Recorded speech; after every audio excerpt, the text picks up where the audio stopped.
This is the painting we're going to do today, and it's jelly bean houses. And this is simple, and I'm going to show you some easy tips and tricks to get those flowers and those windows, little hills behind, some water. So let's get started. I'm just using my primary colors of red, yellow, and blue, and I have some white and burnt umber, but you can use black with that if you want. So all you really need for this painting is a flat brush, synthetic, about a size 12. A small bristle brush so we can punch on some flowers there, some trees, the little tree there. See how it's opened? And a small flat chiseled edge brush. Try to do the windows with that. Now I might end up using another method, but I'm going to try it with this flat chiseled edge brush. So let's get our sky started. Alright, so we're going to do our sky here, and even though we're doing a sky here, we're going to do the whole background, and then we're going to put our houses, but we need our little tree and things like that. So, but let's just get a blue background on there. See, so for the sky I'm just going to use some white, a bit of blue, a little bit of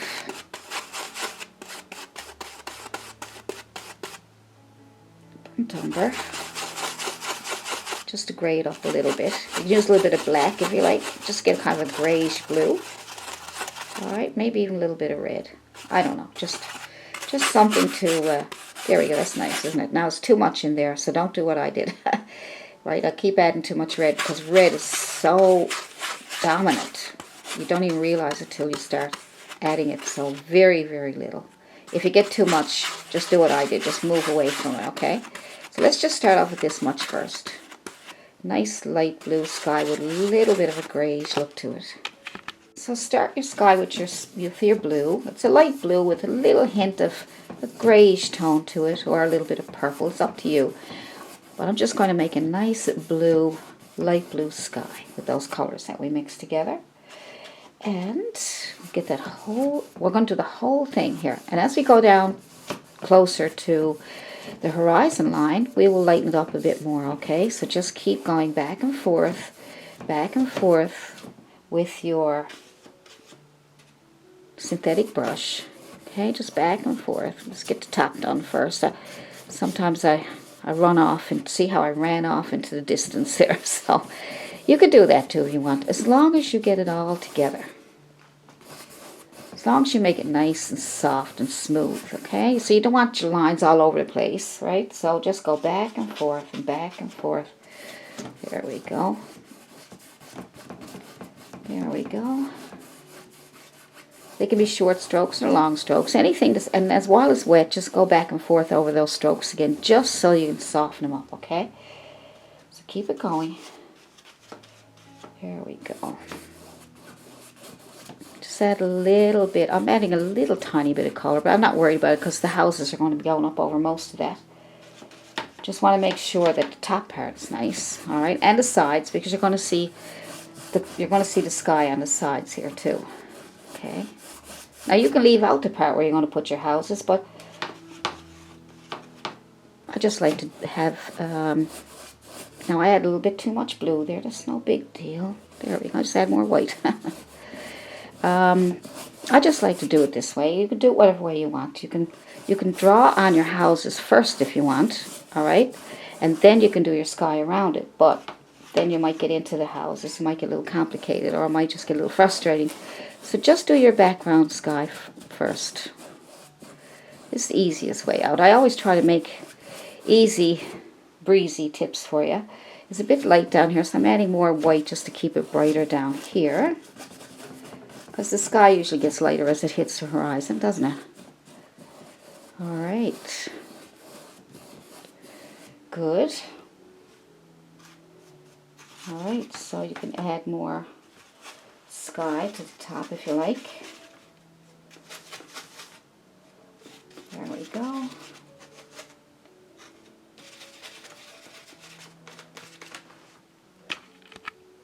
So there we go. You can add a little more color if you like, whatever you want to do. I'm just showing you different ways you can make your sky, which is nice like that. To add more white if you got too much of one color that you don't want.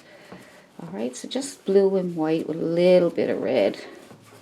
I'm just adding a little bit of color up here because I kind of like the sky to have a little bit more extra colors in it. You look at the sky sometimes and it's all kinds of colors, the purples and pinks. Nice, alright. That's better. Good. Get some more white over here with that color. When you add white to your brush, it makes your paint more slippery and it'll move around more, okay? So we're not going to use magic white today because I want it to dry fast because I want to get those houses on there for you. So that's a nice, I mean you can barely see it because there's not much color there, but that's the way it'll be nice. That's the way I like it. And like I said, if you want a darker sky, you can certainly add, you know, a darker color to it. Pretty. Alright. Let's do some clouds. I'm just going to use the same brush. And I'll put the corner of my brush in some paint. Just dipping my brush in the corner of my brush in the paint. Now my brush is dirty, which is good because that's the way I want it. And then I'm just going to make some little puffy clouds. Make a line, alright, like that. Just make a line, and then tap on the top. And you'll get nice little fluffy clouds, see? So make a line first. This will help you, because I know there's times it's a bit hard. Just go line like that first, and then tap on top of that line, and you'll get all these cute little fluffy clouds, see? Alright. Another one over here, wherever you want them, okay? I'm just trying to make sure I leave enough room for the houses. So when you put the house in, you can still see your clouds. If you end up covering up your clouds, you can always put some back in. So just tap in the corner of your brush and then tap on that line that you made. If you go under the line, that's fine. Clouds are all over the place. They don't have to have a straight line. But it's always good to get started that way, see? And then you can tap on your top. Tap, tap, tap, tap. Alright. Good. So you come out a bit more just to make it look like a cloud that's moving around the sky. Good. You can have as many of those as you want.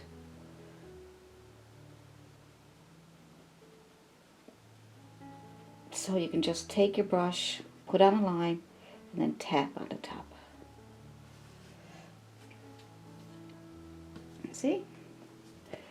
I like to bring it out a little bit on the edges here just to make it look like it's floating around the sky. Now when they dry, we can add more tops to those. So I'm going to leave that because I want to get the houses up, over, and down. Alright, so I want to make sure the house. I want to leave some room on the sides here for a little tree. I want to put a couple of little, I want to add a little bit of water, I think, down here. Maybe, I don't know. There's a couple of hills back here, you know, in the background. So the houses are in front of probably a little ocean and some cliffs. I don't know. Just trying to see now. I'm trying to make up my mind.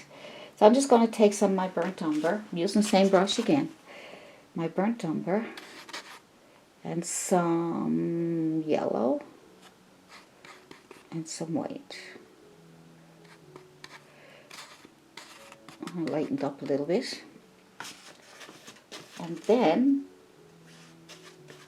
so lighten it up to about, there we go, add more white and get it to that color, okay? I think that might be okay. And our houses are going to go about here. So about here. So we'll add a straight line, like that. And then we will add a hump. And we will add a little shadow. We will add some color on the inside, and then we'll put some more color on it in a little while. Straighten it up a little bit there. Leave that there like that. Maybe there's another one on the other side. Come over. Make sure you leave lots of room. Make a hump. Fill it in. Move it out a little bit if you like, just to give more shape. Fill it in a bit more. Okay, that's better. That's better. And now maybe there is some water down here. You know, let's just use our imagination. So clean off your brush because it's got brown on it. And then I'm just going to add some blue on the tip of my brush and a little bit of white on the tip of my brush. More blue on one side and white on the other. And with the brown side down, with the blue side down, we're just going to add some streaks of water. So we'll pretend we had a little ocean back here. So we just need a straight line going over. And then we will add our, all right, add a little more white. You got lots of blue. We don't need much more blue. All right. See, the white will give you a little bit of wavy look to your, right, because the paint is still wet, see? So I've been using the same brush for everything. So I'm going to use some of my burnt umber, just a little bit on the corner there, just so that I can decide where I want some shadows. Let's see. I'm not sure. I'm going to start at the top. And I'm going to drag a little bit at the top. And then I'm just guessing now. Just kind of experimenting the way I want it. Not really sure. I know for sure I want dark underneath here, but I like to lighten it up on top more. So I'm going to start at the bottom this time. I know, I just like to experiment, you know, see what works best. Okay, that works better. If you work on the bottom, leave shadow on the bottom and leave the top nice and bright like that, that works better. So what I'm going to do is I'm going to put a little bit of white on my corner of my brush to get some of this light back. So start at the bottom and then leave your bottom nice and dark, and then your top with some highlights. That gives it a better look to it then. Your heels, that would be nice. You can use black. Well, I'd rather use burnt umber because it's a nice color. Just putting little crevices in here. Just little shadow parts, that's all. There we go. A few little crevices in here.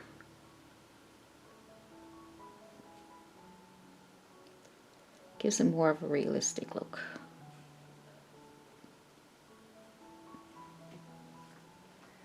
Right.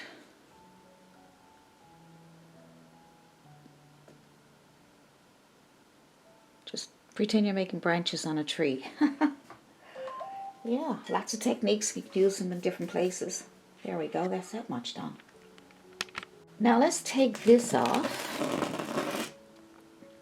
And we will now add, let's see. Well, maybe now we will put this back on. Make it kind of like a sidewalk, I guess. And you can use the same brush if you like, or a smaller flat brush.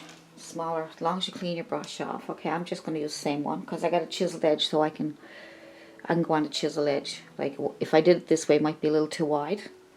So I'm just going to use my burnt umber. I'm going to use burnt umber in one corner, and let's see, some yellow. Some white. Alright, so I just dipped into my burnt umber on one side, a little bit of yellow here, and a little bit of white. See, I like separating my colors because then you get to separate them on your canvas. Right? See, look, see what happens? Alright, so let's go here. The houses are going to be there, but that's okay. Alright, so I'm just going to put that on there like that. Using my chiseled edge to go up around that bluish color there. If it's still wet and it comes down into that, that's okay. That looks good. Alright, so a bit of burnt umber, a little bit of yellow, a little bit of white. Opposite sides. I'm going to put the light color down first. Like that. And then the dark will mix in with it. But see how it's all separating? If you've seen that without me showing you what to do, you'd be like, how did you get those colors to separate like that? And that's how you do it. That's how I do it. Okay? So that's kind of nice. Now, I'm going to take that tape off. Now I'm going to kind of make a roadway or something, you know, just maybe a roadway in some way. I'm going to make kind of a grayish color, which is my burnt umber. Some blue. What else? What else can we do? Burnt umber, some blue, and a little bit of red. Just trying to get kind of a grayish, brownish color. That's not bad. I like that. Now see how I didn't totally mix it. I kind of, because that'll mix here. Now that's kind of too blue for me. So let's see. I'm going to go with burnt umber and white. There we go. That's better. I might lighten that up a little bit with some white. See, I don't mind the colors being all over the place. They'll mix up on your canvas. I'm going to add a bit of yellow to that. See what that does. I'm just experimenting now. Look at that. Kind of a greenish color though. I'm trying to get a bit of a grayish color. Nice. So pick up some of your colors. I'm getting more burnt umber. And with lots of paint on your brush, it'll be smooth for you, right? If you have a little bit of paint on your brush, you're going to get like that, okay? It's just going to be hard, like you'll be like, paint won't come off your brush. But if you got lots of paint, like pick up a load of burnt umber and a load of white, like tons of it, right? Because you're doing a large area, and it'll just go so smooth. It blends so nicely. Right, because it's all wet, see? So we'll get up underneath here. It's just a walkway or roadway. It's probably too big. I probably should have made it smaller, but that's okay. Because you can always then, if you want to yourself, maybe you could add a few things there. Maybe a little dog walking down the street, or someone on a bicycle riding past the houses, or something like that. You know, you can do whatever you want with it. You'll have that option. Alright, so let's get that up underneath here. Use your chiseled edge to get that there.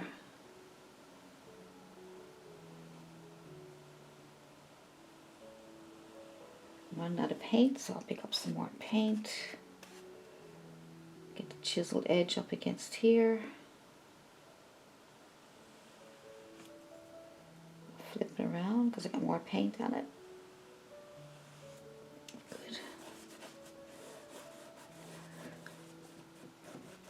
So you can use whatever colors you want. You can look up some pictures of sidewalks, and you know, you can have cobblestones here.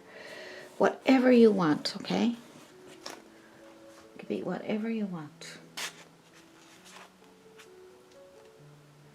Good. Now I'm going to go full dark. Some blue and burnt umber. And my chiseled edge, make sure it's chiseled, and I'm just going to put a shadow underneath that sidewalk there, the little walkway or whatever it is, on my chiseled edge.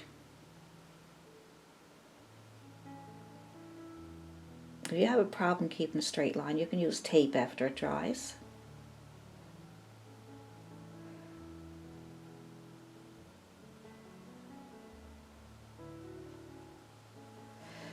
So then you can just take your brush then and smooth it so that that line blends in with the rest of the sidewalk, but yet you still got your shadow underneath there.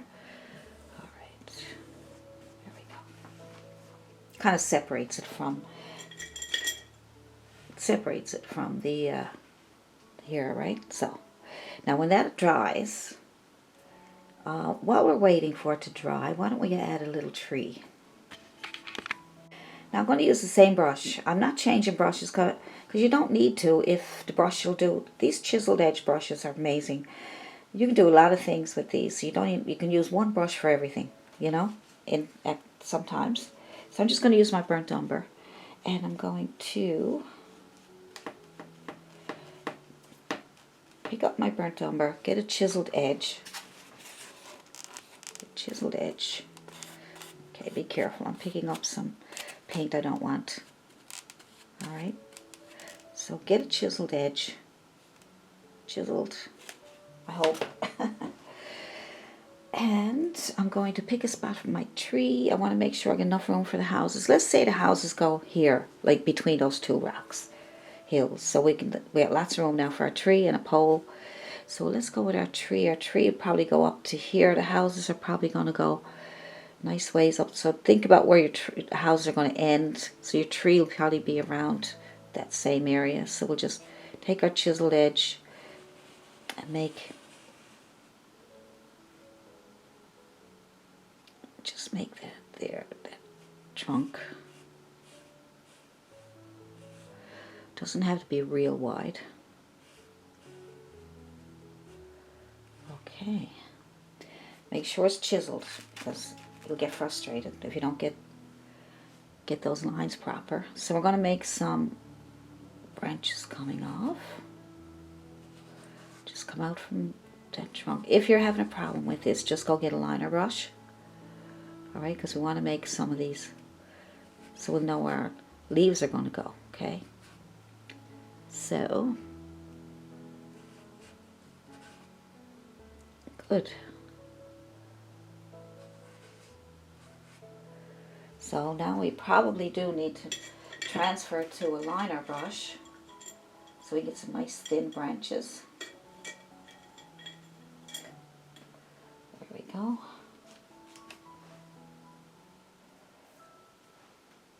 Now take your liner brush, get a long one if you have the longest one you have on hand, and then you can take some of these branches off. Makes it a bit easier, right? There we go.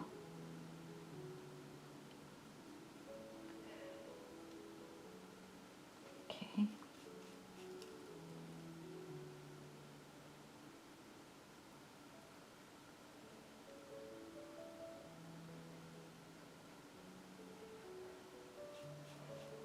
That's good.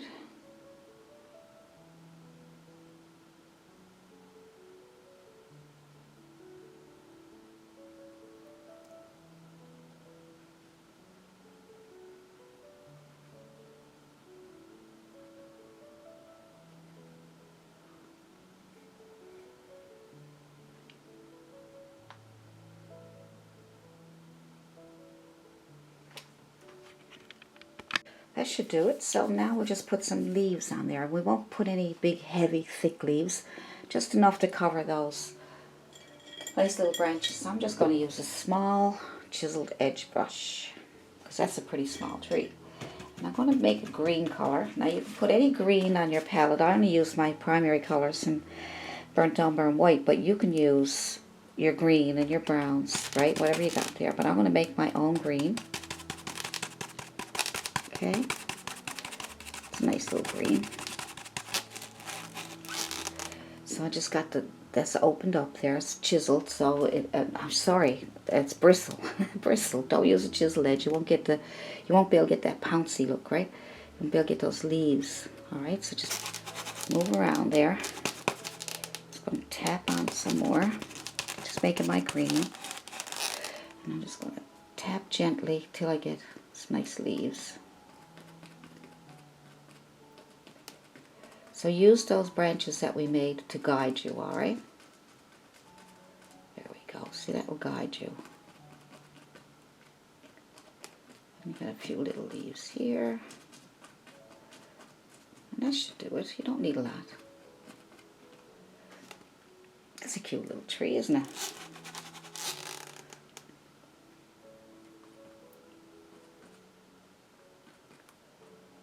Good. Lovely. All right, that's cute. And now we might want to put a couple little highlights on it. Not much, but a little bit of yellows. Not much, just to give it a bit of a layered look. So I'm just going to clean my brush and I'm going to go into my yellow. I'm squishing it around so I can get it to open up. And then I'm just going to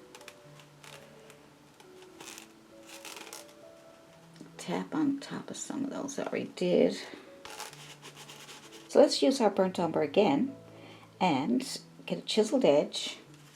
Just move like this and that will bring it to a chiseled edge. Okay, and then you're going to take that and you're going to make a little telephone pole. The telephone pole is a little higher than the tree, a little higher than the houses. If you're not sure, you could leave that till after you get your houses done. So I'm just going to add this part first. So we'll just take that down here, clean it up. So I'm going to put the houses on now, and I'll finish that pole after, but you can do these two items after you do your houses, but I just want to get them started. I want to get as much of the background done as I could. That way that'll be done, right? So, like I say, I'm trying to show you that, you know, you can do things in different orders, right? But this, to me, is a good order to do it in. Because that way you get all your background done, and all you got to worry is about your houses. And when you get them on, then you can finish off your pole, because we don't know how high we want the pole and the strings, the pole lines going to the house. So let's get started on our little houses, our little jelly bean houses. So for this part, I drew a square, okay? So I measured my square, because I don't know how big you're going to have your canvas. Mine is only like a 9 by 12. So if your canvas is 8.5 by 11, 11 by 14, I don't know what size canvas you want to use. So measure it up between these two hills. Mine came to 10 inches. And then I just wanted to come up 4 inches. So, because you go too high, you won't have enough room for your roof. So the roof is not on this yet. This is just where the houses are going to go, okay? And then I'm going to put my roof on after. So I just drew it out with pencil. If you think you're going to make a mistake, try chalk. I tried chalk, but I couldn't get it to go close to the ruler. So now what I did was I measured, I got 10 inches, so I had to make it equal, and I wanted 5 houses instead of 4, because I want to make them kind of tall and skinny. If you wanted to go with 4, then you could probably measure 8 across. Like I said, I don't have a clue what size you're using. If you wanted to go wider house, you could make 12 on the bottom, right? You make this square bigger. So decide how many. If you only want 4 houses, measure it out so you're going to get 4 houses, so you can have equal sizes. Okay, so you have a bit of measuring going on there. I measured 10, and I ended up with 5. I could have had 4 houses, a bit wider, but I wanted them to be a little skinnier and closer together, which is kind of nice. And then I'm going to put my roof on, and I'm going to angle it a little bit here like this, right? So I'll angle it a little bit so it looks like a roof. So we bring in these 2 lines here like this, all right? And then you're going to make a straight line across with your ruler. So I came in on my little roof. I had to come in. So I brought my line diagonally in, okay? And I measured an inch. It was about an inch. Like I said, my canvas is different than yours. And then I just joined the 2 lines up. Now I have a little roof there for that, okay? And we'll put our chimney and things on after that. So let's get started on doing a solid color, like an underpainting first, to get them started. So let's use a smaller flat brush this time. Let's use a chiseled edge. You're going to need a chiseled edge for this because there's a lot of windows and things there. So let's use a chiseled edge, and we'll get a black roof. You can use black paint. I'm going to make my own black with blue and burnt umber, equal amounts, and I got black and a little bit of red. That'll make my own black then. See how black that is? Now you can just use black. Alright, so we'll fill in the roof. There we go. Let's get all that done. If you have a hard time with the lines, just use tape, okay? Just put tape around your roof so that you won't come underneath. So I just put the tape on to show you that you can do it that way also, and that way you can try to keep from. Don't get too brave, because sometimes the paint can go underneath the tape. So just still be careful. That'll just help you. Alright, see? It'll help you, but don't paint up and down underneath the tape. Try to stay going across this way. so that it doesn't bleed underneath the tape. Alright. So I'm coming away from that tape so it doesn't go underneath the tape, okay? And then I'm coming like this. Get some more black.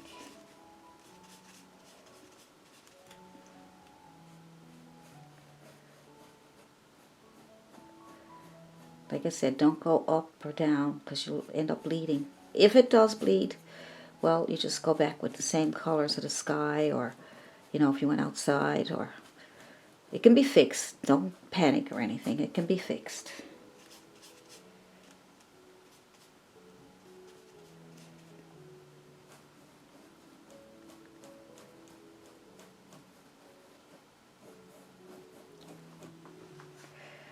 Good.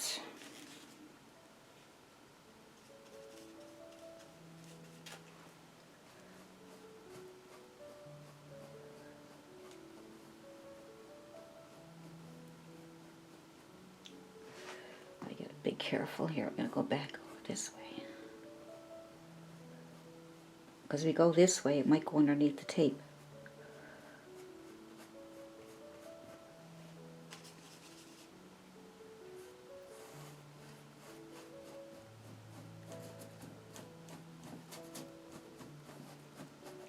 Right.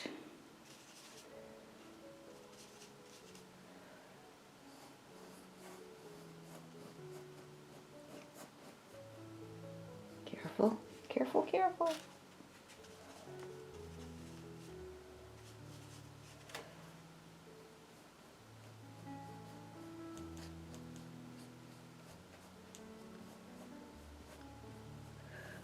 Now let's see how much a mess I made.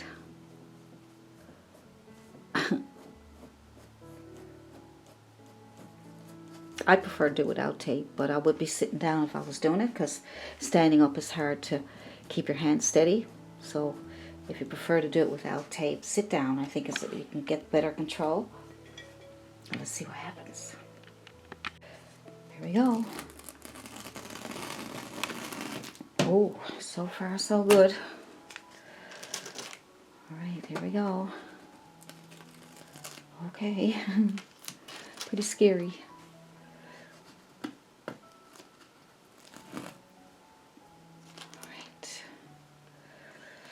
Oh, oh, oh, oh, oh, oh, oh, oh, oh. Ah, that tape sure helped, didn't it?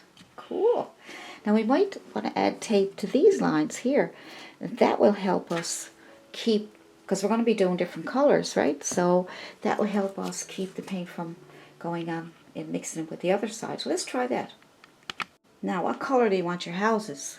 I'm going to go with what colors I had in my first painting, and that was kind of a dark purple. So I'm going to make a purple. Now if you got dark purple there, you can use that. I'm just going to use my blue, and I'm using a flat chiseled edge smaller brush. Okay, smaller. It's not sure exactly what the color size is, but it's smaller than the other one, so it's probably a size 4 or 3, something like that. Like I say, all brands are different sizes, so just measure it against what you need it for, okay? Just kind of judge it. That's a nice dark purple, isn't it? Nice. I want to keep it on the blue side, so I'm going to make sure I just keep adding blue, because I don't want it to be... Is that too dark? Let me add a little bit of white to that. A little more. A little more. Getting there. I'm getting there. It's kind of nice. Not a bad color. So paint all this here. So we'll do the windows on top of it. These are all under paintings, you can call it, or your base coat, or, you know, this is the way I like to get it started. Remember, don't go over so it won't bleed. Okay.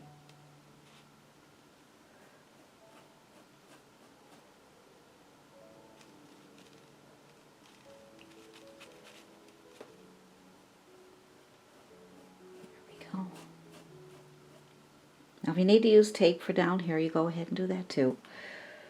Alright, so we're going to go past that water because we want to go on the sidewalk part. Good. Might need to use tape for that edge there. So if you're painting, you need really straight lines. Houses and things, you need real straight lines and things. Use tape. That'll be a big help. Getting straight lines is hard unless you got some tools to help you.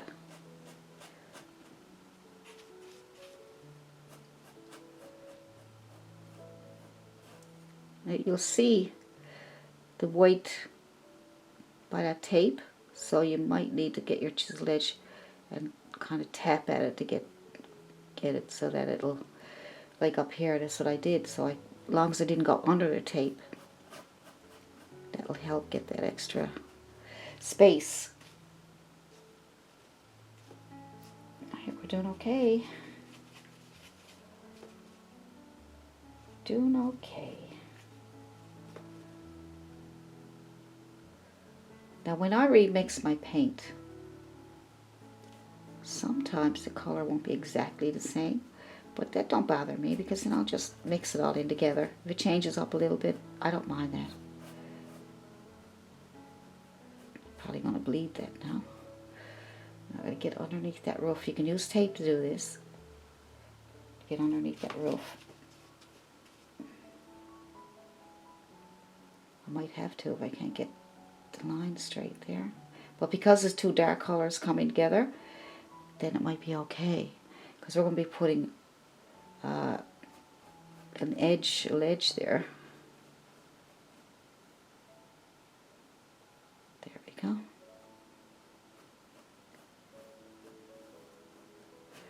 Let's see if that worked. Let's reveal. Good, good, good, good. Good, good, good. Now, got to do this one, this one, this one, this one. So how do we do that now? Because that's still wet. So you can either blow dry it, so you can put your tape on it, so you can paint this side, right? But you will have to have this dry. So make sure it's dry. Because I'm doing a video, I'm gonna try and do it without the tape. This should be fun.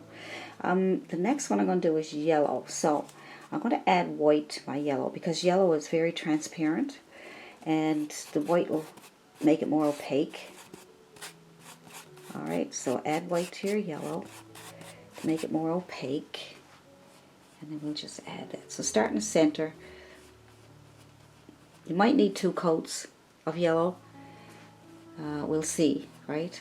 Add white and that should help take care of making it opaque.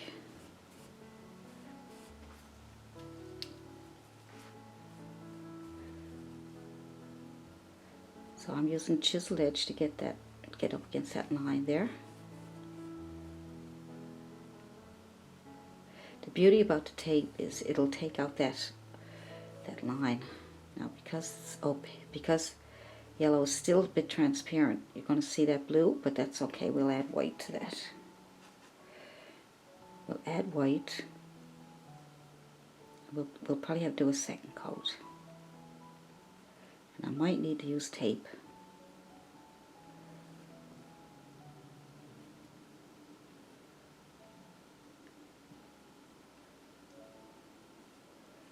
More than likely, I'm going to have to use tape. As you can see, the big difference when you don't use tape, right? You see it, it's really difficult. And if I go up against that, I'm going to go into that. So I know I'm going to use tape. I'm going to let that dry. And I'm going to do that. See?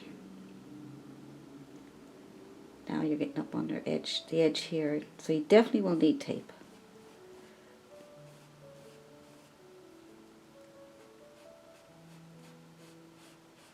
I'm just going to do that for now. I'll come back and fix it up. Do a second coat.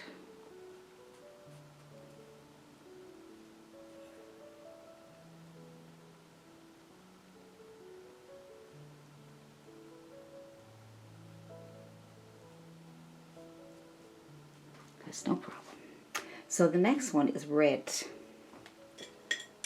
Alright, if you want red, you put them wherever you want, whatever colors you want, okay? It doesn't have to be red one there, it can be any color. I'm just kind of matching up the purple. That's a little bit dark. I don't know what colors you're seeing through my camera. When I look through the camera, it looks orange and black, but I might have to lighten this up a little bit before I decide with more blue. But blue and yellow complement each other, and red and green complement each other. So you can try to match them up with different colors. So I'm just going to use red for this one. Alright. Now don't brighten up your red with white, it'll turn pink. Use a little yellow to brighten it up. Alright. So this is definitely going to need 2 coats. This red is transparent too.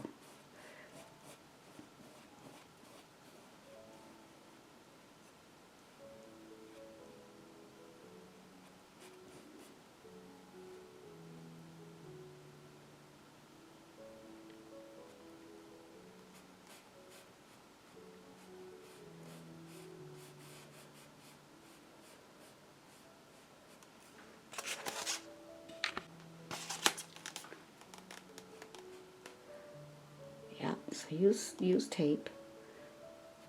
If you decide to do it the way I'm doing it, make sure you get a good chiseled edge on your brush so you can get up against that line, make it straight.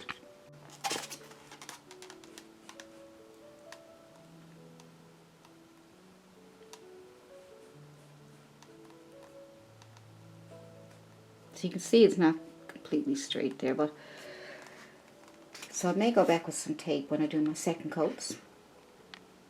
The next color is green. So I'm going to make my own green. You can have a light green or a dark green or any color green you want. Where are you? I lost you. I'm fussy about that green. This one here is not bad. Too much blue with my yellow, see? So you get nice green, you have one already pre-mixed, that's great. If you want to mix your own, if you got ultramarine blue, then add more yellow than blue, and that will give you a lighter green.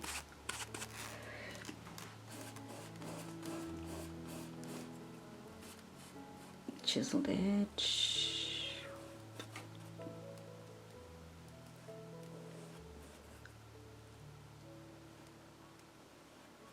Now, if you're looking at this video before you start to paint, you might decide not to put that blue water behind there. And that way, if you only put it on either side, then you won't have to worry about the blue coming through on the bottom here.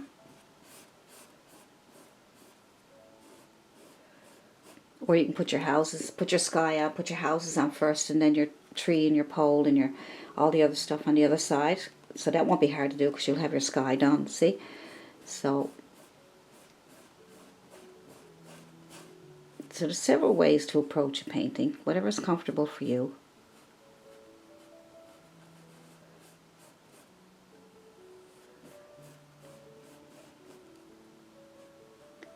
This will have to be fixed up a bit down there. That's okay. Don't worry.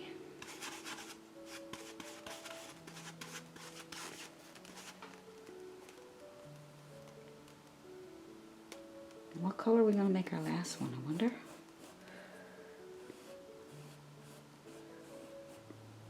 Blue or orange?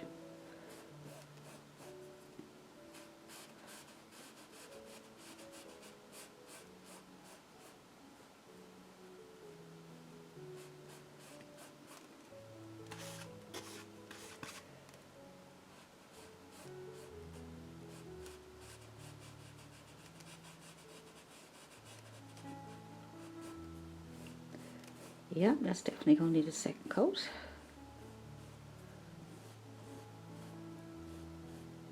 Alright. Cute though, isn't it?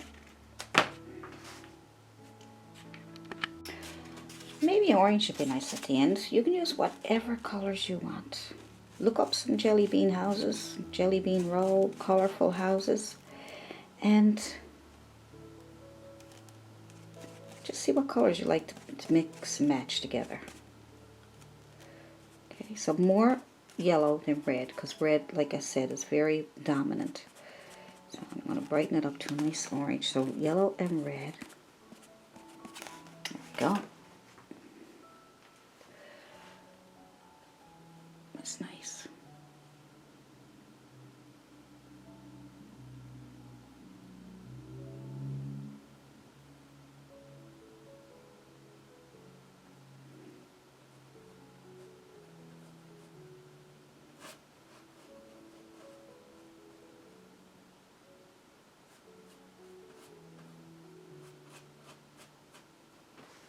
So, as you can see, having that blue behind there kind of makes it a little more, work, right? So, if you're watching before you start this painting, then maybe you can do your sky, your houses, and then a little bit of water on the side there, and your pole and your tree after. But if you ended up doing it and started the painting before you got to me saying this now, you're doing fine. That's okay. It's just a little bit extra work for us.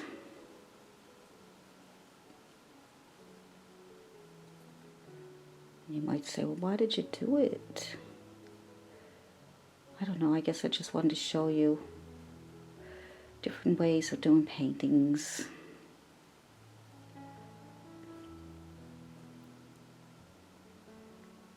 Different ways to approach a painting. There we go. Now, so there we are. That's the beginning. We'll do a second coat on those now. I don't need to. I'll do my second coat. You do your second coat. You can use tape. I'm just going to do a quick second coat, and then we're going to get started on the trims and things like that. Okay. Okay, so now let's start the goodies. We are going to do the little divisions between the houses first, and then we'll add the chimneys. That seems to be the easiest part to start. So I'm just taking a small, flat, chiseled edge brush. Make sure it's nice and chiseled. Okay, make sure you take your brush and pull out and pull out. And then you get a nice chiseled edge, see? Okay, and then we'll use that to put on our separation line. Alright, so we'll just put a little line here and here.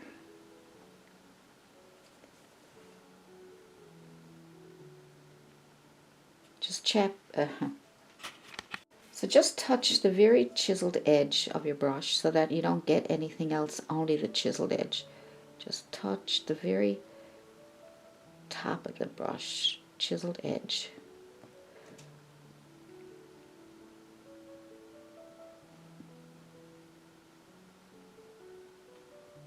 And tap it on if you have to.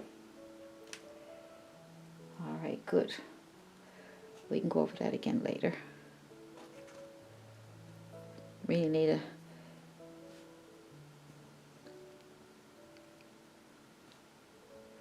If you're sitting down, you'll probably have a bit of an easier time doing this. Standing up and standing to the side, like I'm doing, makes it a little more difficult. So I'm using my pinky to help me steady my finger.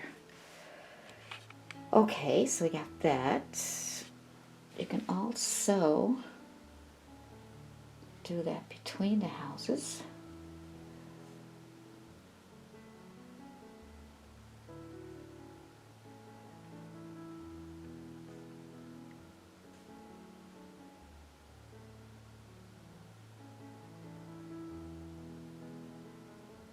Might want to use tape. Okay, good. So do that between every house. These are just a way of separating the houses a little.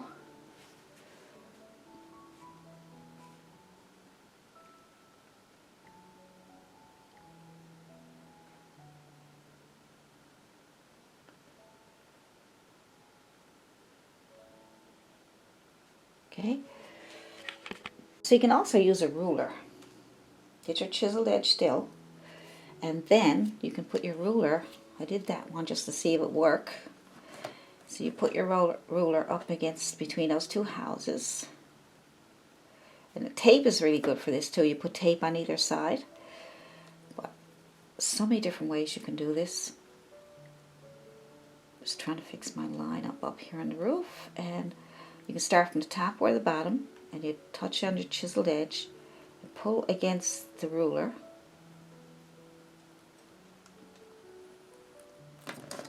And that helps you get your straight line. See? Okay. Good. So we'll put our chimney on. We'll use burnt umber. Burnt umber. Okay. So you put your chiseled edge. That's why you need chiseled edge.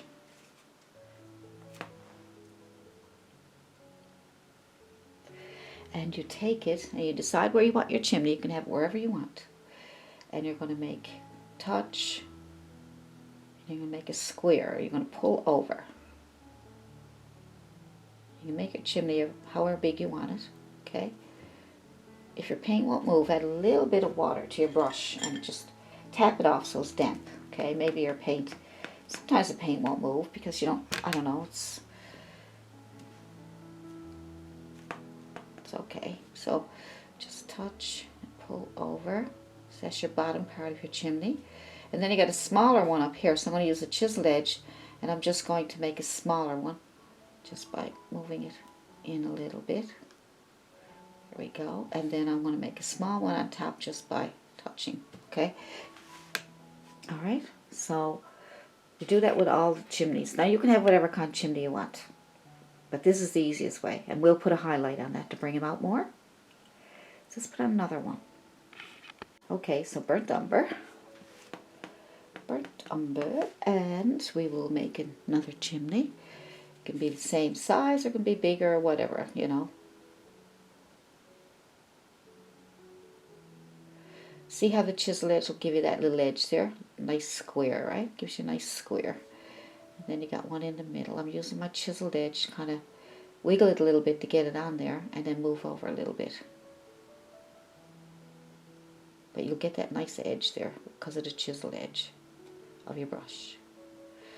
Alright, make that one in the center a little bigger.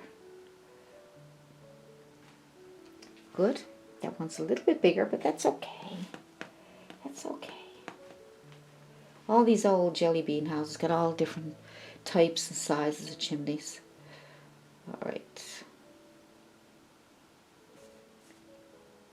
But you can make it as close as you want to one that you already got made.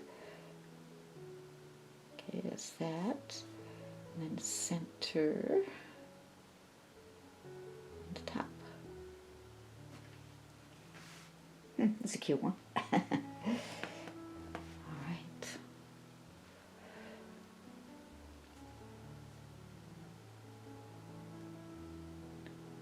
Now on my picture, I got one on the edge of the house. I don't know why I did that. Anyway.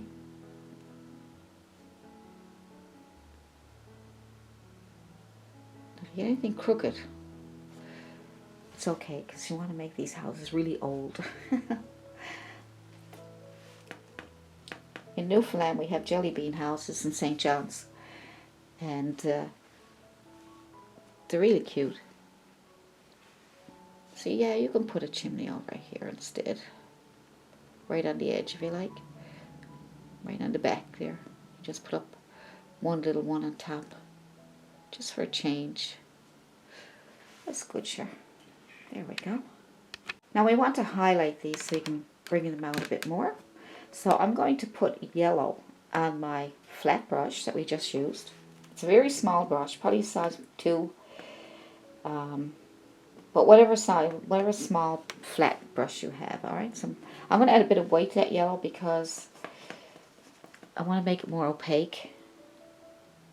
I think you always have to add white to your yellow.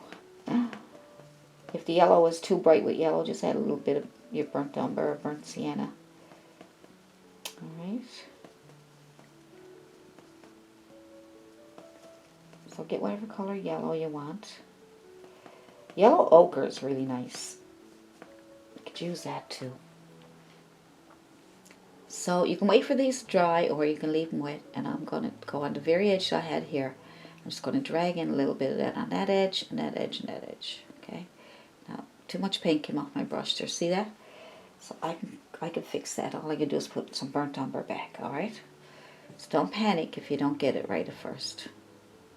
Just put your burnt umber back. We got to get that edge nice and bright, so it'll stand out. So put some yellow on, and then if you have to, you can put white over it. Just some yellow. Pull in, touch and pull in a bit, but try not to go all the way over. That way you get to keep that shadow on that edge. And then we got some more here. Touch, pull over. And on the edge here. On the edge here, okay? If you lose, like I said, if you lose, just put some burnt umber back on the other side. There we go.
Now we want to get our little trim in that house there, right? So we're going to take some tape and we're going to put that on the edge here. All right, that tape there. And we are going to put some tape a little ways underneath so that we can make a nice white trim underneath that roof. So here we go. So get it as wide as you want. I'm just going to make just enough room there for white. See? That's the easiest way out of this. Now let's see if we can get our trim going on here. All right. Might need 2 coats.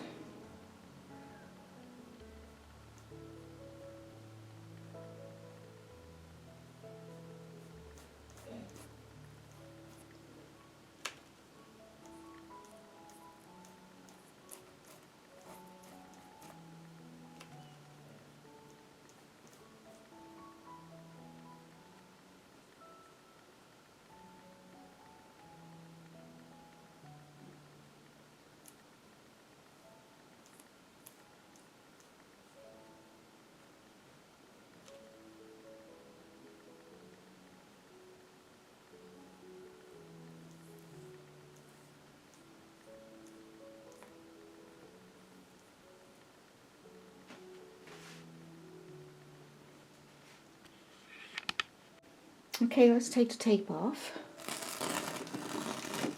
See the results. Not bad.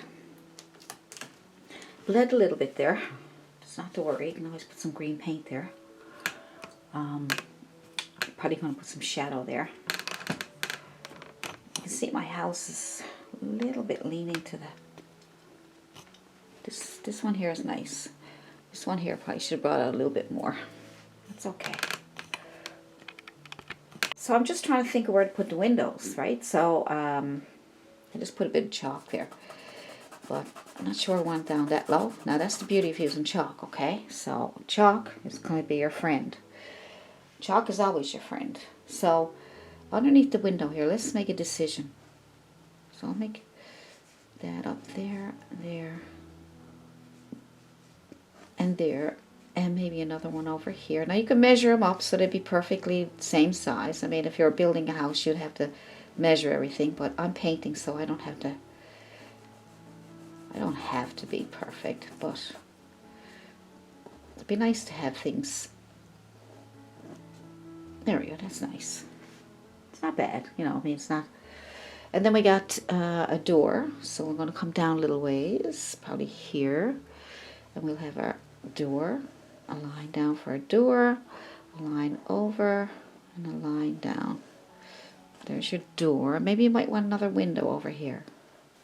You can make two lines, one to bottom, one to top, and that way you might be able to get a better sense of which way you want your windows and things. So we'll do this one first. Now, if you use chalk here, no sense using yellow because it's the same color, so make sure you use something dark, you know, so that you can see your chalk lines. Now, let's see what we can do here. Let's get a small flat brush, that smallest one that we got earlier, I think that might work. Sometimes you have to experiment with your brushes. Sometimes some will work perfect and others just give you a hard time. So, this one here seems okay. But I'm thinking, I don't know, I kind of like that other brush, even though it's bigger. I want to see, right? If it gives me a hard time, I'll try the other one. So keep a couple handy. So I'm just going to go with my white. And I am going to chisel edge it. Chisel. Okay, make sure it's nice and chiseled. Chisel, push, push, chisel.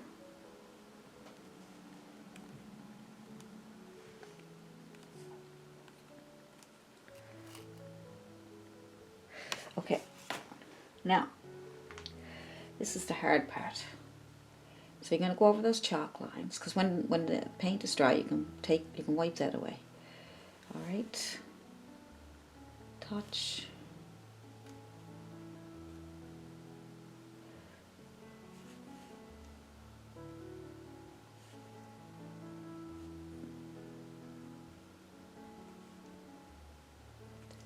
See, that chiseled edge is really, chiseled brush is really good, making these straight lines. You can also use tape, but it's a lot of taping, and then you're going to be like half the day just taping off everything.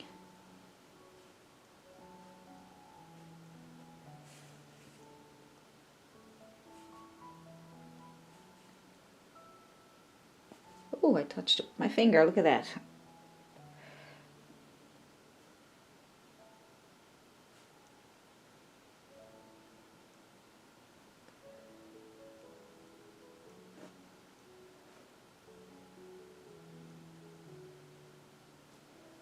When they dry, when they look dull, then you can put another coat on.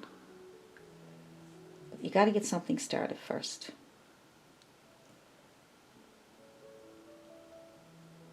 You can go straight down like that if you like. I'm using my finger to help me keep my hand from, you know, help keep my hand steady. But that chisel edge of your brush is going to help. You can also use, let's see. Maybe you can get an old credit card and cut it, you know, to the size that you might need to make a window or make a door, right? I don't know, let's see. Let's tap it into your paint, just touch it into your paint, and you can, a little bit wide for that, so I'd have to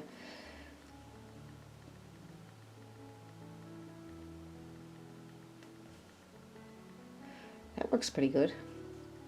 So you just get a smaller piece for the smaller parts. Just try different ways.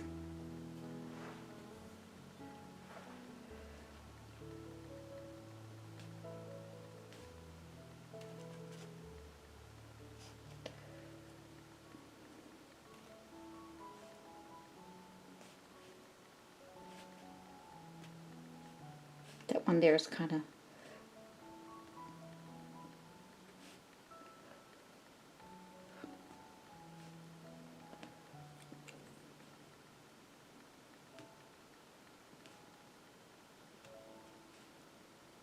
this will help give you a straighter edge too.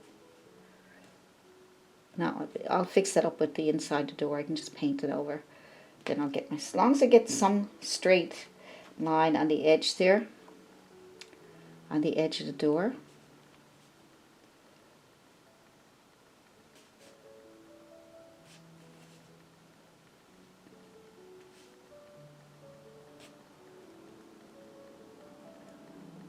These houses doing things like this are a little tedious. But, you know, I like a challenge once in a while. So let's get a smaller piece so that we can get the smaller windows. So I'm just cutting up my card. And that's the best thing to do with your credit cards. Cut them up. Cut them up and use them for painting. That way you won't be able to spend any money.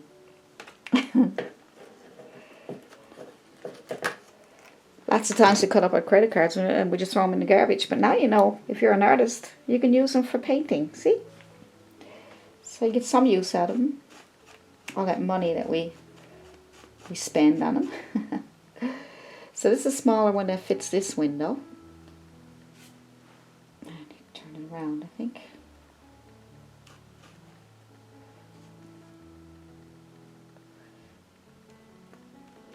Now this is, you know, just an idea, but you can certainly come up with different ideas.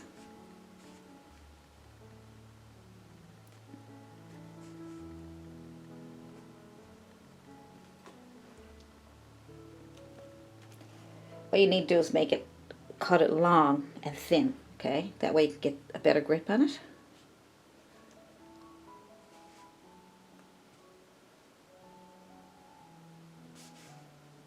There we go.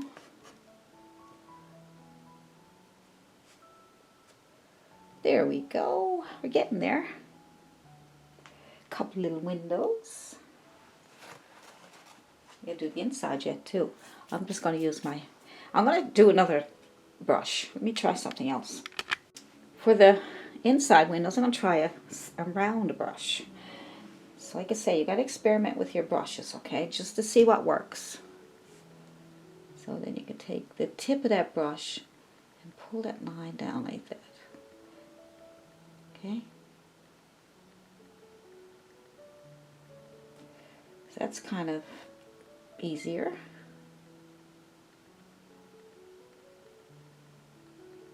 You can have whatever kind of windows you want.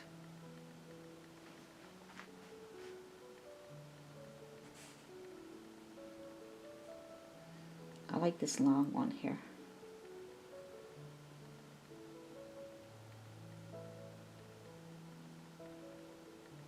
The older houses, they have long windows, all kinds of shapes. Because when these houses were built 100 years ago or so, there was really not many regulations. You just built your house and that was it. Now there's so many regulations, you wouldn't be able to have a windows a little crooked, and you probably wouldn't want it anyway.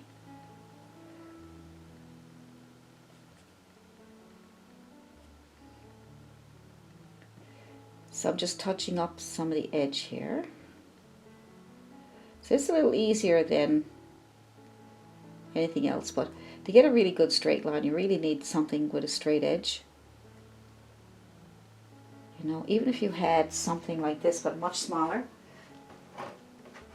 you know, if you had something like this, but much smaller, you should be able to get them. Then you'd be able to do all kinds of straight edges, see?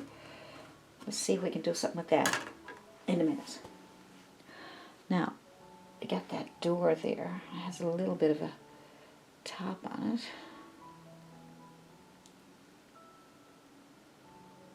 You can use whatever decorations you want, you know what I mean? Like you can have any kind of top on your door. Good. Maybe a little step down here.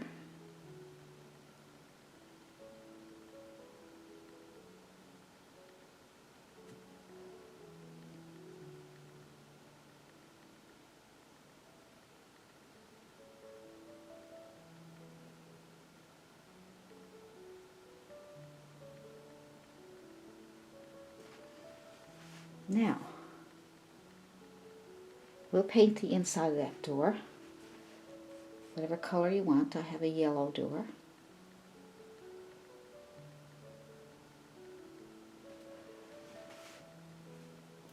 Now we got that one done. When we put more windows in and we get them all done, they look really nice. And we put flowers on top of them and everything, so they look cute. You can get your windows straighter than what I got there because I'm standing up and I'm moving. I can't get, you know, I should put it down and probably sit down and do it. I could do that too. Maybe I should.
So as you can see, I was just touching up my windows and just straightening them up a little bit more, and you know, trying to make them a little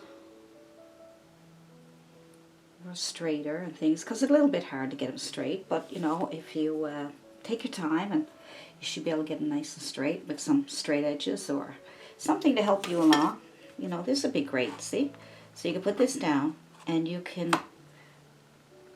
put in your windows that way if you want to. Just try it for a bit of fun. Alright, so these are up here.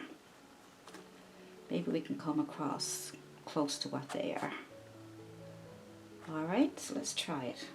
What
But we gotta have a little bit of darkness going on inside there. I'll put some blue in here. Darken it up. I'm getting green because I'm going over yellow. So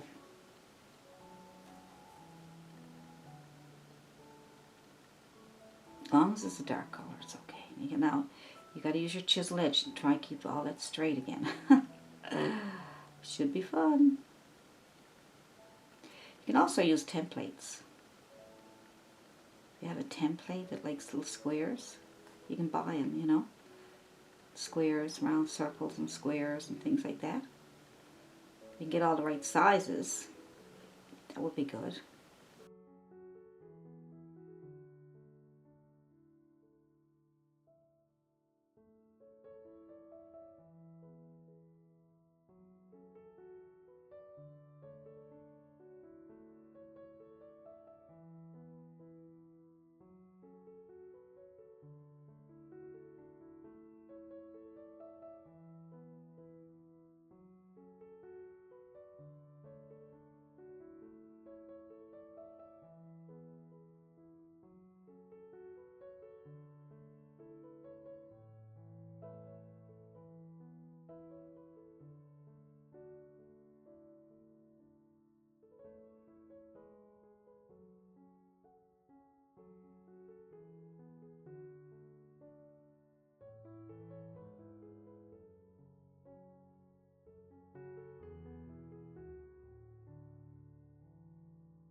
So, just did that much with windows. Now I got to put trim around them again, and then their little frames inside. I know it's a bit of work. It's a bit of work, but you know, I'm just sitting here and relaxed.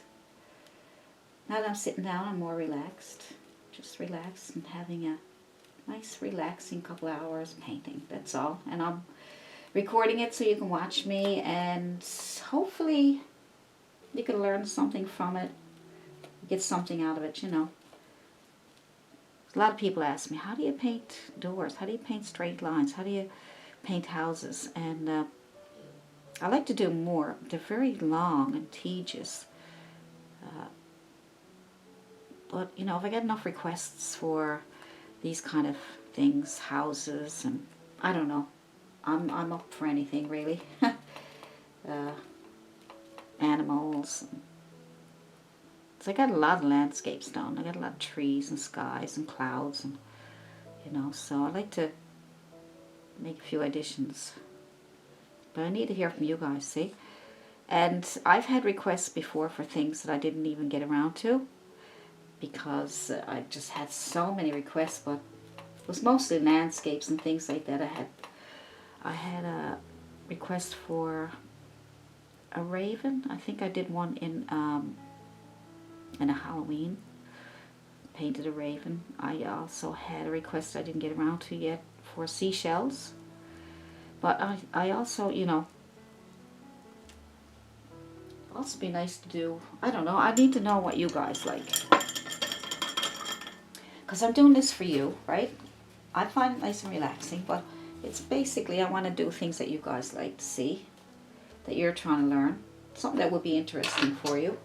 I know there's other people out there doing pretty amazing paintings, you know, and you can learn from so much from YouTube artists. So many different styles, different subjects.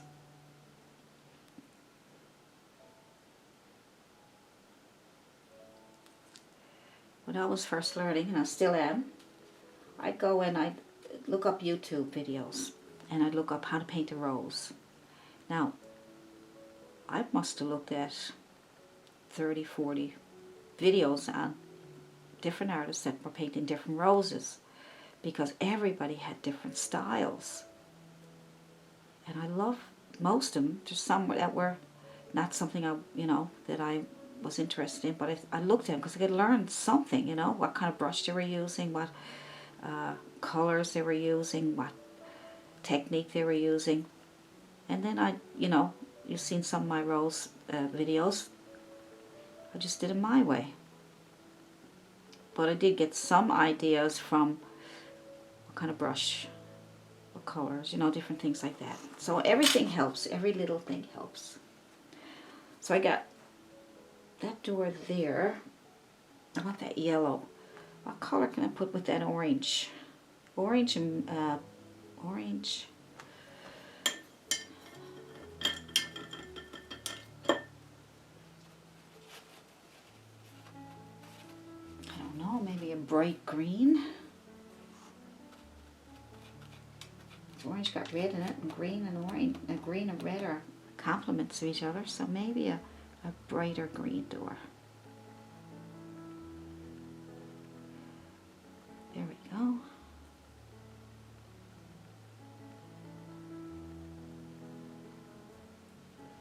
If you had the patience, you could do I've seen paintings.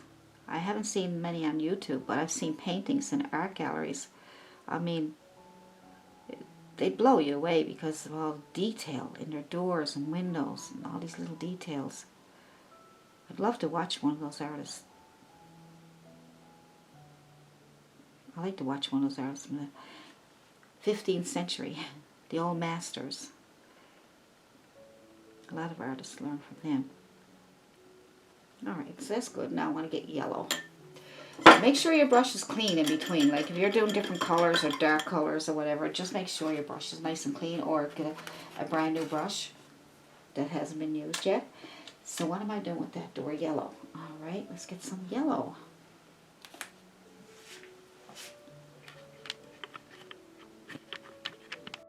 So let's do this door with some yellow. I might put some white again. I like to put white in my yellow. Give it an opaque look to brighten it up. Because there's a dark color underneath there, see?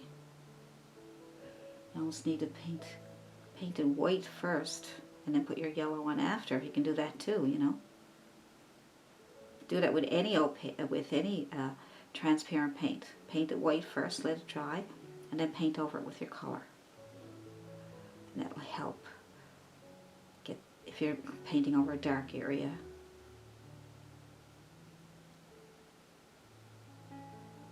Yeah.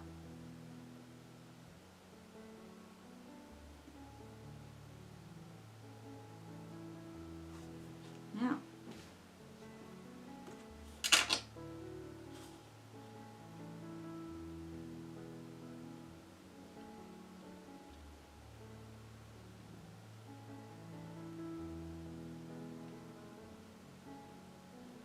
go.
Let's put a little doorknob on there. I'm just going to put, make it black.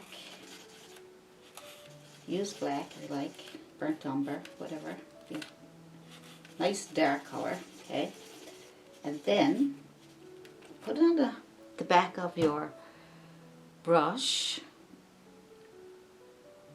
or you can use a toothpick if this is too big. So we'll just put a doorknob here, and a doorknob here, and a doorknob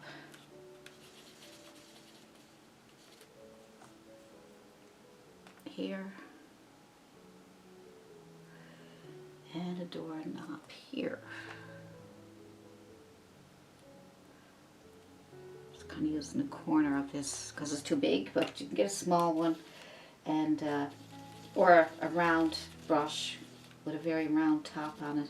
Anything that makes something round for you, okay? This one can be over here, don't matter. So that's your doorknobs. Now, I'll put a bit of white on those to highlight them just so you can see them. And while we're waiting for that, maybe we can put a couple little curtains in the window. So let's go with a little round brush. I think a round brush would be much easier to work with because we're working with such small areas.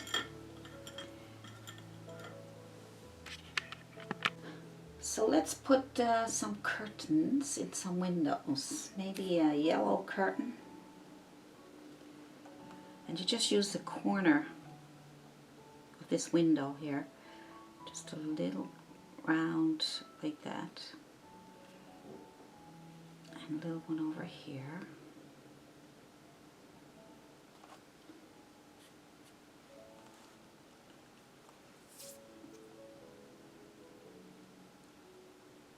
Little curtains. Come down here.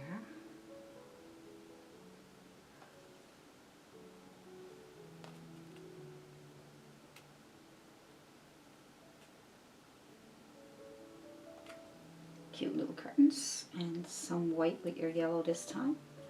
Maybe kind of a different kind of yellow. You can have whatever color you want.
Let's highlight the, just take the tip of your round brush and add a little bit of white on top of that little doorknob that you did, leaving some of the black so you can see it. Just dab on a little bit of white there, just dab, don't need to, just dab, there we go. Dab, dab. Now you got little doorknobs, cool. And we will, anything else need adjusting, we can do that at the very end. As you can see, it needs a bit of adjusting in lots of places, and so you got to get it started somewhere.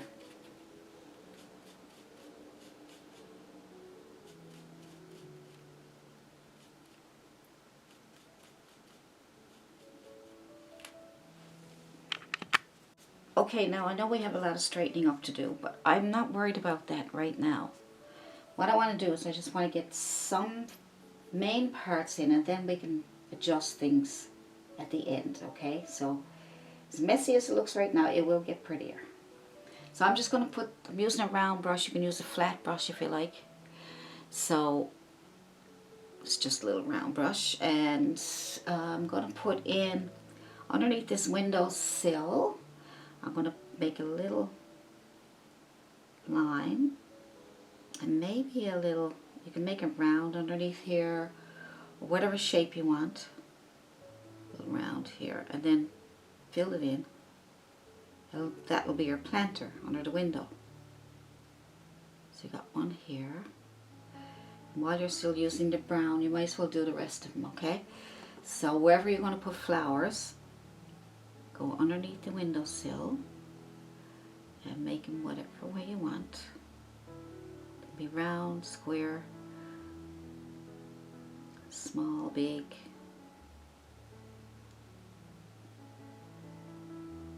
Try to make two of them the same. A little bit of roundness down here.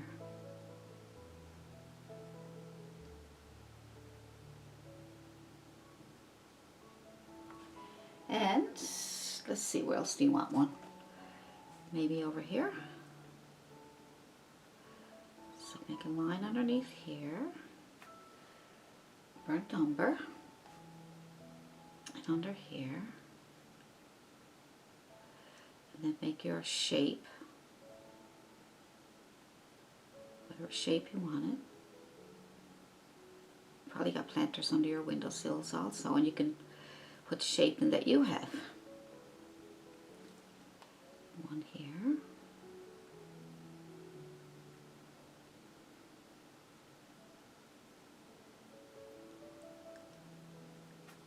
And where else? Let's see. Maybe there's one here.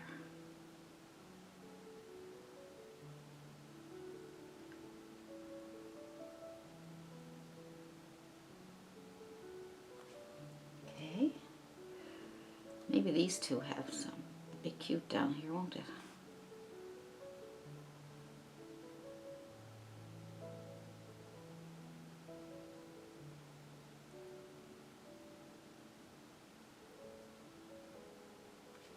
And another one.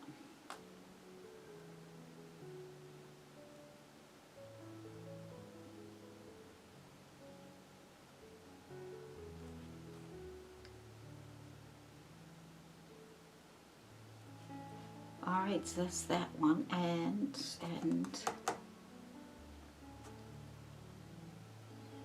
don't want to overdo it. Maybe there's one down here.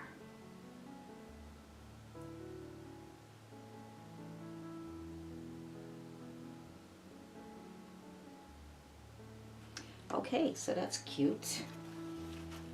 Now, make some green paint, or get green, dark green, okay? So get dark green paint, and then you're going to tap on a place to sit your flowers. So these are the leaves that the plants are, and then this will give you an idea which way you want your flowers. So they're probably hanging out over, right? Coming up around the window a little bit. Okay, so get your green first. Tap, tap, tap.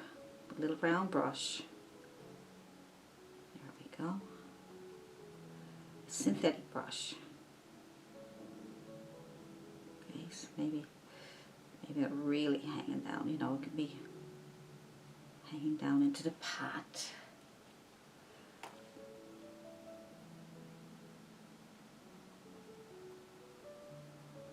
Flowers everywhere.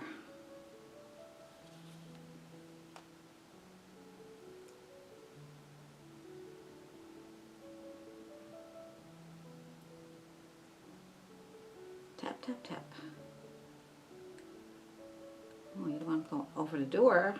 When you open the door, you'll smash up your flowers. These are really high up into the window, aren't they? It's okay. It's probably summertime, so it's starting to bloom really nice. Hard to see the green there, but make sure your green's nice and dark so you can see it against the flowers. Will stand out more if your green is really dark. All right.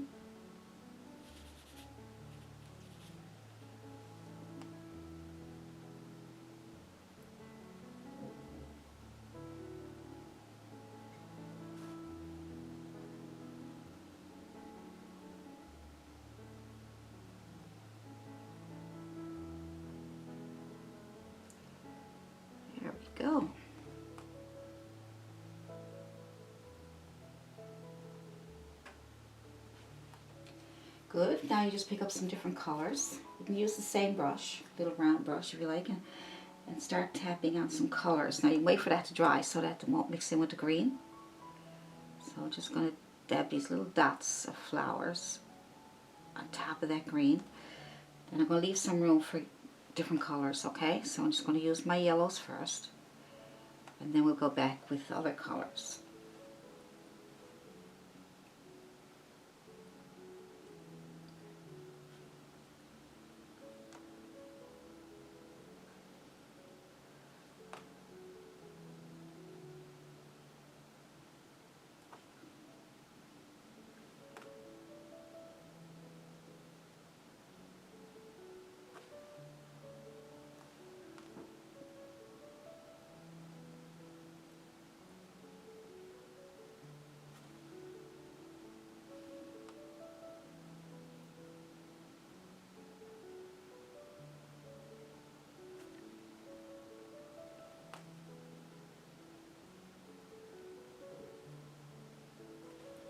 Good, and then you go back and get some red.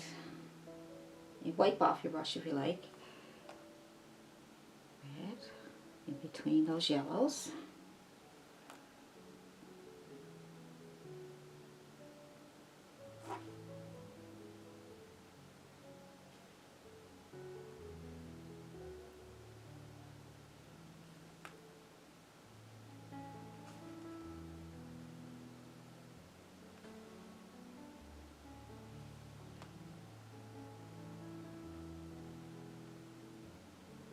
It's okay if you end up on your yellows. They'll mix together, but you don't want to mush. You want to be separated so that you can see that it looks like flowers.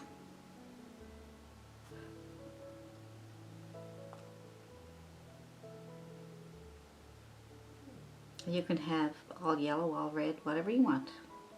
It's up to you.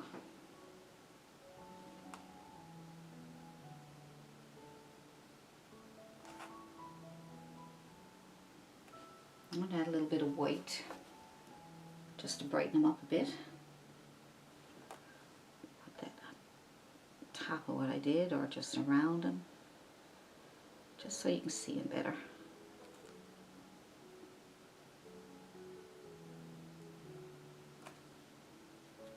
Make sure you don't cover up all your color though.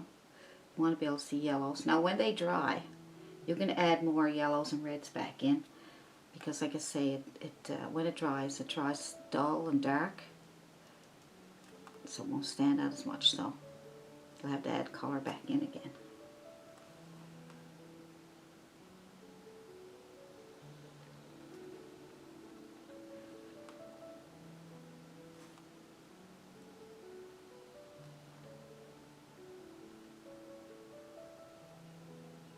There we go. Now,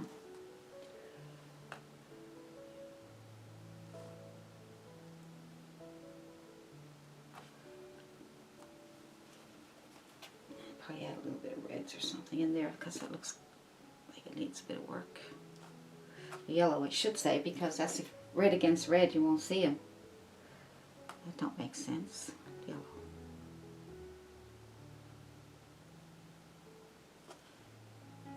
Some more yellow. I'm picking up quite a bit of paint on my end of my brush. Look, because when I tap lightly, and that way you won't get a big blob. So just tap lightly, just so that a bit of paint comes off your brush. See?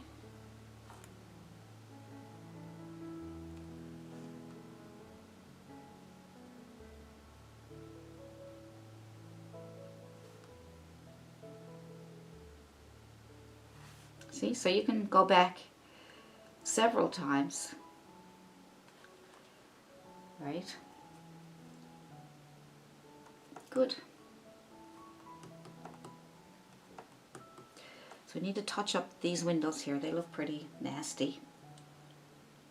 If they look too bad, you can always put flowers on them. I think, yeah, I don't want to overpower too much flowers. I kind of try to spread them out a little bit. And then we can put like maybe we can put like, put your burnt umber on your brush, and flat brush or round, and put a little step down here. Just a little step. Just straight line across, that's all. It's a step. A step in the right direction. That white that we put on earlier, that's the top, that can stay. Good. All these little tiny things really add to your painting.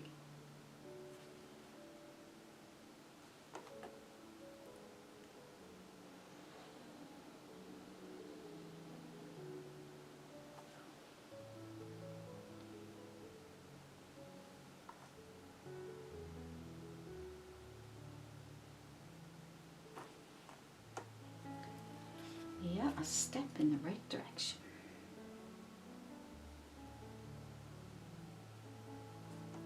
Tiny bit of highlight on top of those, not much, just kind of drag a little bit of yellowish color across, just so that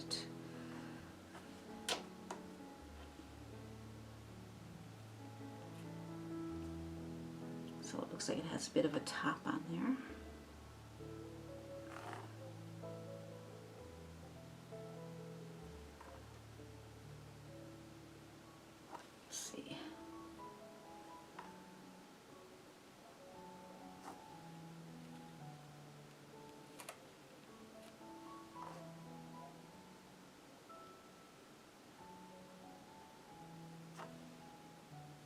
Paint is still wet, see, so you're better off letting your paint dry first.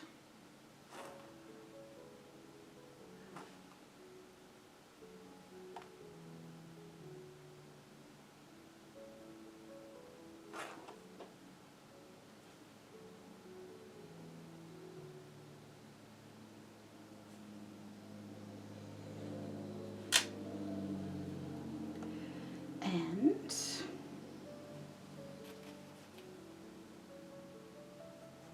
to adjust these up here.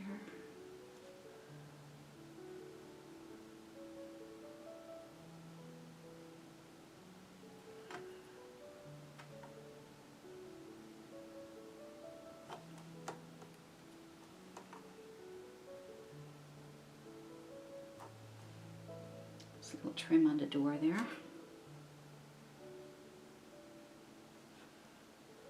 And we are going to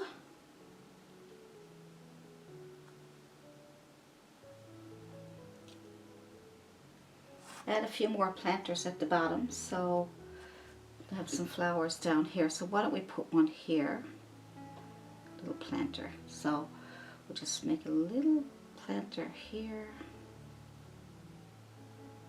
and here,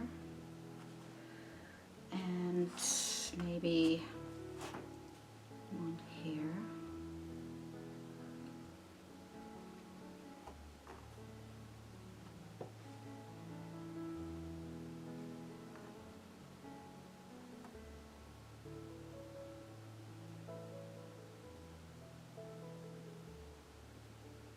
And then you make your green.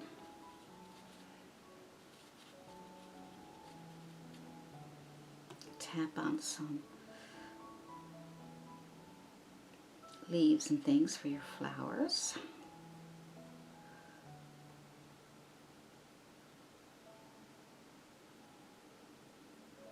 There we go, just tap on some little bits of green. Then you can add your flowers.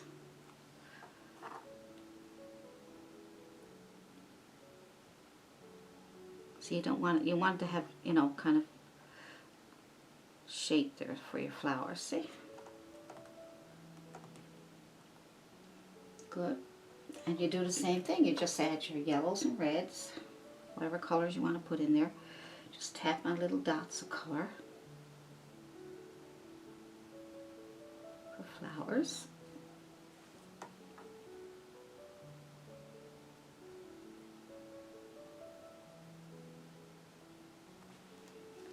some red.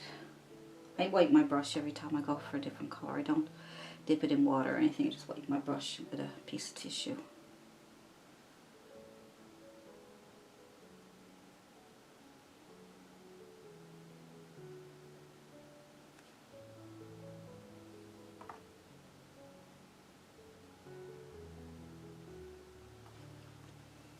Some white just to brighten it up.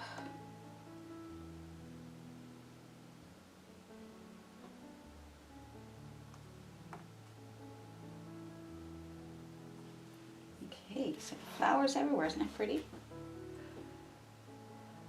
And maybe we'll put some grass in there. So I'm just going to use a small flat brush. Small flat brush. And I'm going to make my green. Make some grass. So I'm just going to tap on, so we need some grass here. So just going to tap on the chiseled edge and pull up some grass.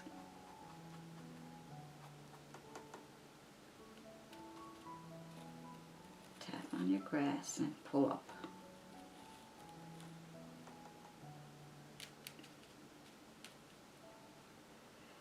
Maybe there's some grass.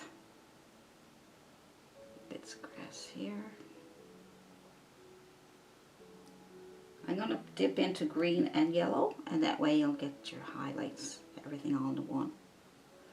Bit of grass there. Where else? There we go.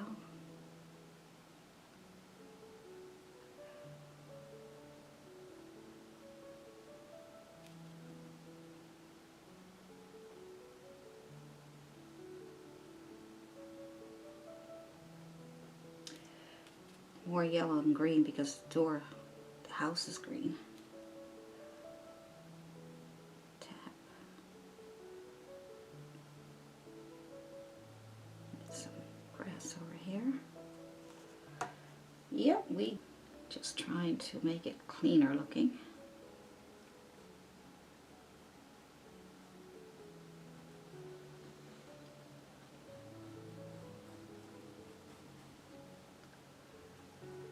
A bit better. And that's just the sidewalk. That's just the street, and so I will clean up my windows. What we'll do is finish that little pole over there. We'll do our pole.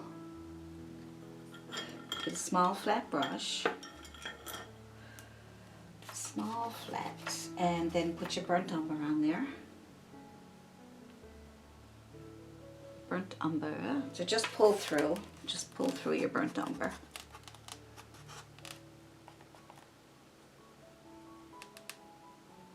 Where are you? I can't find you. Oh, there you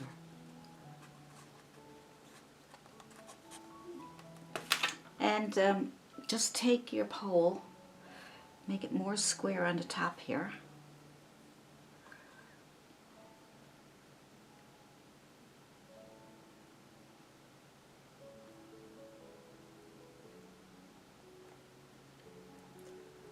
And then you're going to pull out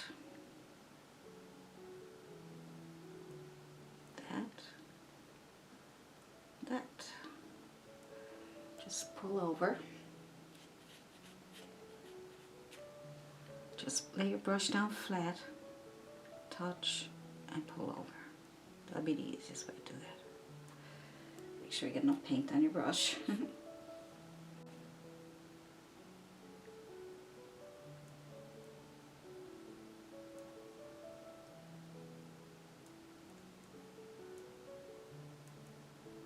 And then add a little bit of white highlight to it. Just on the top here, just to show that it makes it stand out more. So, and then we're going to do the lines. So you need probably a liner brush would be easier to do this, to bring the lines to the house. So just run through your burnt umber. right, burnt umber, and just take a line and go to the house.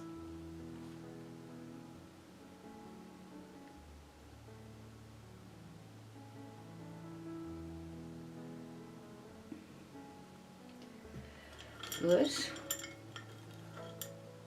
When we get a thinner line in that, that would be much better. My brush was just a little bit too thick. Okay.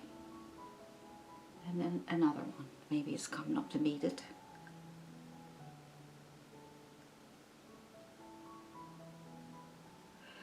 There we go.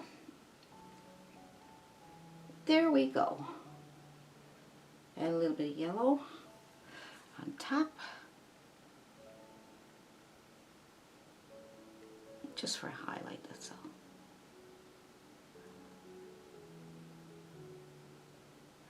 Now those lines can be much thinner than that.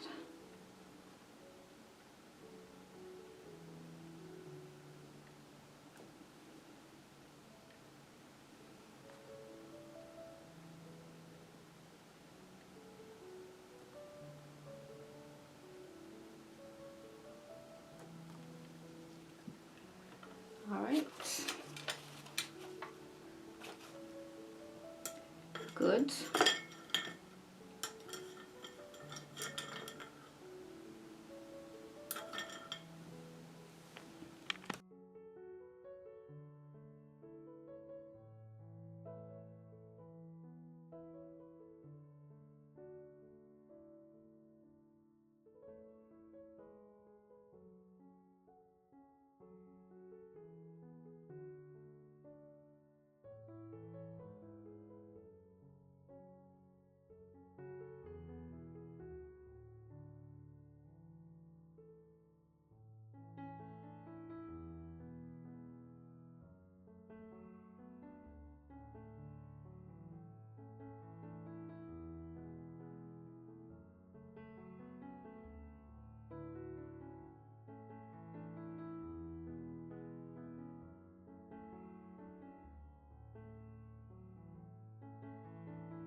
So just play around with your windows till you get them straight the way you want them, straight as you want them. And you put little curtains in the windows.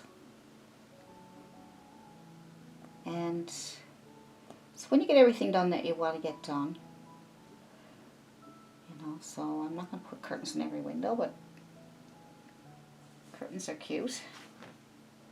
So get your windows as straight as you can, using whatever method, technique you can find that will help you do a good job. A small flat brush or a small round brush, I would suggest a flat. And put some shadows underneath your window sills there. That'll give them a little bit of depth. Alright, so let's do that. And then that will help make your windows look. So just make a little bit of a purplish color. Dark purple. Just a bit of blue and red. Almost black. Alright. Maybe even a bit of burnt umber just to darken up way really dark. Okay. And on your flat chiseled edge brush. And then you're going to go underneath the windowsill here. Give it some depth.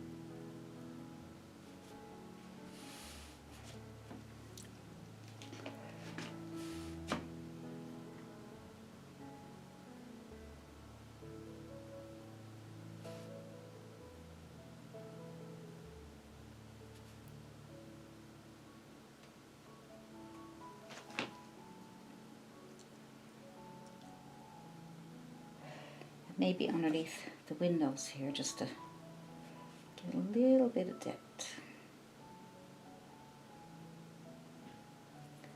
Yeah, I pushed a little bit too hard there. I can fix that. Reload your brush as many times as you think you need to.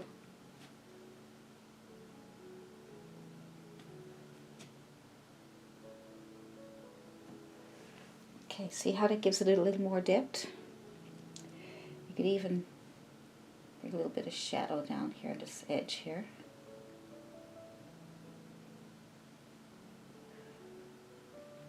It's on the opposite side of the door now, I would think.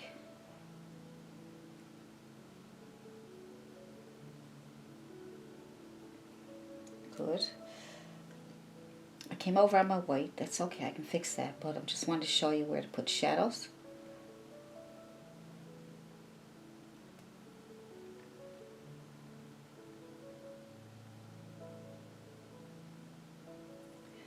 So that gives it a little more depth, see?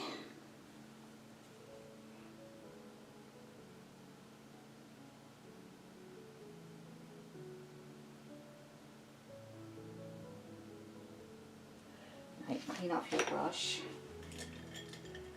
so we can smooth that out a little bit better. Smooth it out. Just going to rub over what I just did and just kind of smooth it out a little bit.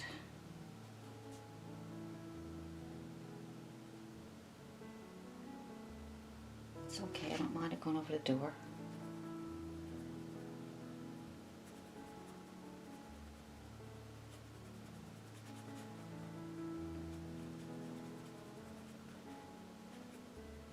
But see how it gives that depth to the door? It's just not a flat color there. It's right. So I'm just going over with a damp brush just to smooth out those lines I put in there. And then if you want to,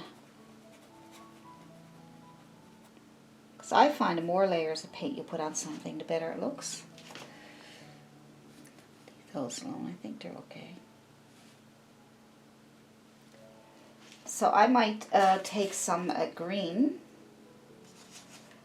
a lighter green, it's a green with a bit of yellow, and just give it a little touch of, can't see it very much there now, a little bit of yellow.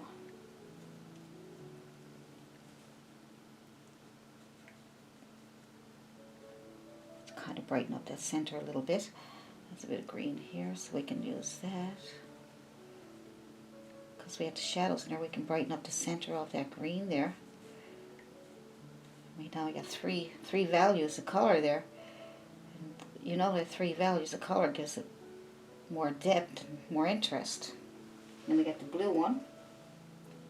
So I'm going to add a bit of white to my blue to brighten up a little bit. And add that in the center here.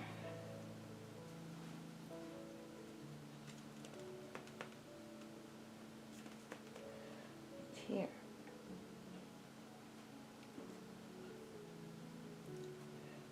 A little more white. It's your preference, right? I'm just trying to give you some ideas.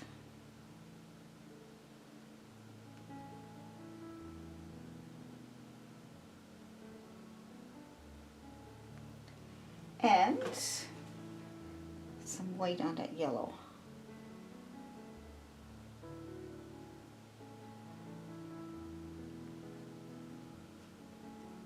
Yellow is really transparent. It's hard to get a good yellow. There we go. I'm adding a bit of yellow there now, a bit of white. I've brightened it up a little bit more. And then the red. I'm just going to add a bit of red. I'm not going to add white to the pink, to the red, because it'll turn pink.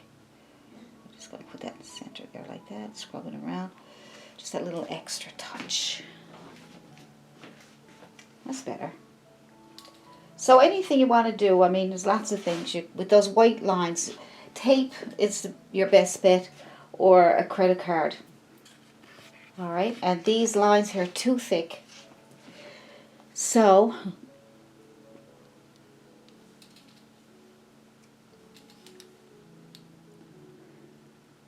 just going to do a little bit of highlighting there on that.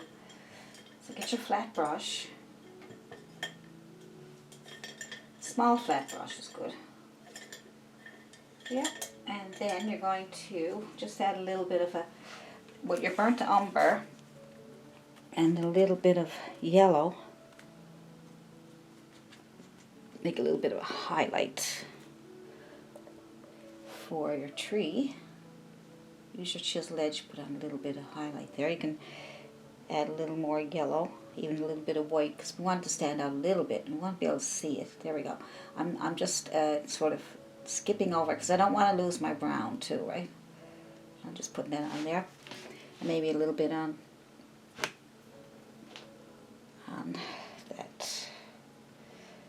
I'm going to go on the right side of this because maybe the sun is shining in. A little bit on there. Okay, just a little bit. I like putting 3 values on each item that I do, just so it gives it more interest. It makes it a little more 3D. So my sky color is almost white, so I'm going to thin those lines out a little bit. I just want to show you that you can make corrections with using your background. Okay. By using your background, you can clean up anything that you think needs to be cleaned up. As long as you can get as close to that background color as you can. So that's better, right? For me, you probably made your lines really thin in the first place anyway. So I'm just trying to show you. Let's see. Just fill in those spots that I lost.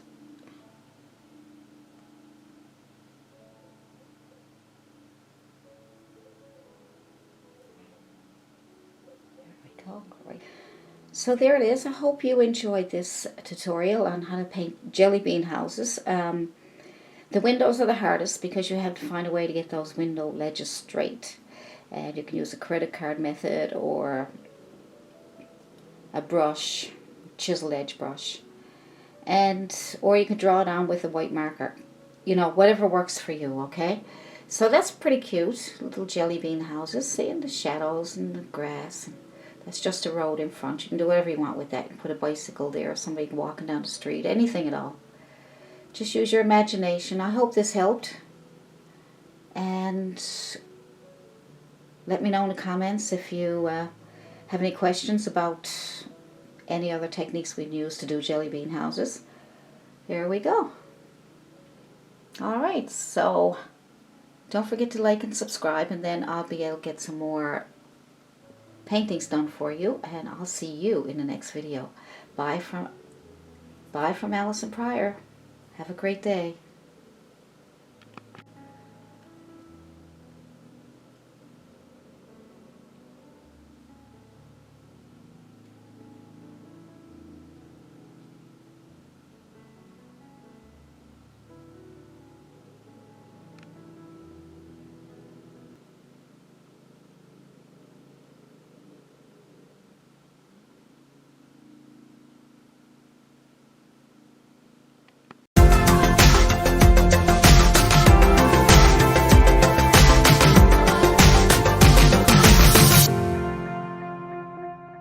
Today I have some really exciting news for you, and what I want to tell you is that I have launched my Patreon page, and my Patreon page, I did it so that you guys could get early access to my new $8 a month. You can have access to all my upcoming videos, and they're full videos. Some are an hour, some are 2 hours, and ad-free, and I have the patterns here for you, and I have a lot of other perks too. So I'll leave the link to my Patreon page down below, and then you can go in and visit my page, become my Patreon, and then you'll have access to all my paintings.